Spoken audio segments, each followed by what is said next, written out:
Hello, everyone. Welcome to this presentation on working through worry. This presentation is part one of our multi-part series on helping children cope with anxiety. Members of the psychology team have put together this information for parents to help you better understand anxiety. In part one, the focus is on describing what anxiety is, how to recognize when it is becoming problematic, and the impact it may have. What is anxiety? Anxiety is defined as a feeling of worry, nervousness, or unease about something with an uncertain outcome. Anxiety may manifest itself in many different ways.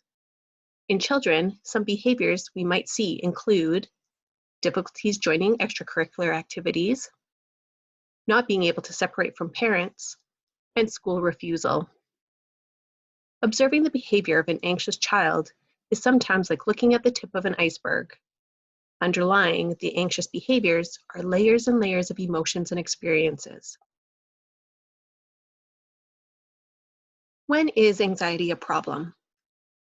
Most children and adults experience anxiety at some point in their lives. Anxiety is a very normal response to situations that we find threatening or stressful. Indeed, it can be very adaptive as it alerts us to threats, protects us from danger, and helps us reach important goals. For example, it is normal to feel anxious when encountering a growling dog running towards you. It can also help us perform our best. For instance, it may motivate you to study for an upcoming exam or practice before a big game. While all children experience anxiety, for some, it does not go away on its own, and it begins to negatively impact their day-to-day life. This is a sign that anxiety is no longer functional and is becoming a problem. Anxiety becomes a problem when it makes decisions for your child, it interferes with your child's life, it causes significant distress, your child's inner alarm overreacts, your child engages in constant reassurance-seeking behavior. Ultimately, anxiety starts to become a problem when children perceive threat and danger when no real threat or danger exists. Impact of anxiety. Having some anxiety, as mentioned previously, is a good thing. However, there is an optimal level. When we become overly anxious, these stressful emotions increase our physiological arousal. As we become more and more anxious, we are less able to access all of our brain's abilities. Our ability to think, reason, to problem solve, all become impaired. This is because our brains are focused on survival. It is important to recognize, though, that anxiety itself is not dangerous. Although it feels uncomfortable, it is temporary and will eventually subside. The F words of anxiety. The sensations we experience in an anxious situation are designed to alert us. They are normal and part of our body's natural response system. When we experience anxiety, it triggers our fight, flight, freeze response and prepares our body to react. Fight mode may include behaviors such as arguing and defiance. Flight mode refers to our tendency to avoid or escape the situation. Freeze mode refers to difficulties moving or otherwise responding. This is when we feel like a deer in the headlights.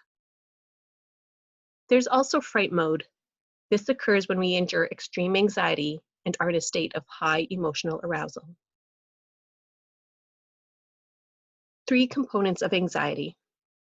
Our physical symptoms, thoughts, and behaviors interact with one another and feed off of each other. This can be helpful, as in the case when there is real and present danger. At times, though, it can be problematic and non-functional.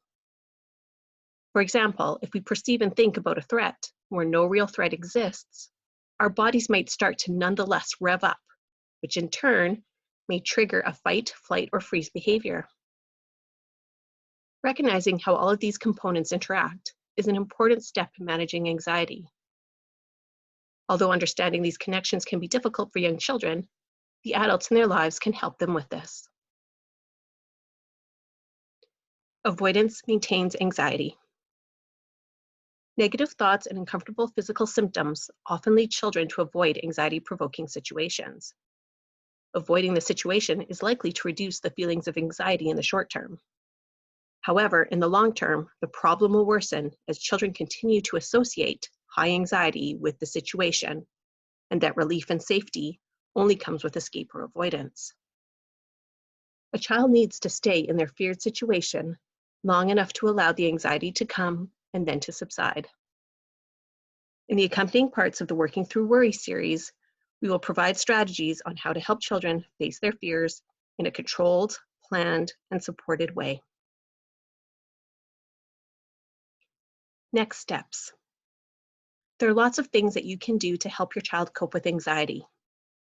Generally, strategies to help children cope with anxiety will focus on the three components described earlier. They focus on thoughts, physical responses, and behaviors. Thank you for taking the time to review this presentation. We encourage you to explore the links below for additional information. Again, please check out the other accompanying videos of our Working Through Worry series. Here you will find practical strategies and tools to help your child manage their anxiety.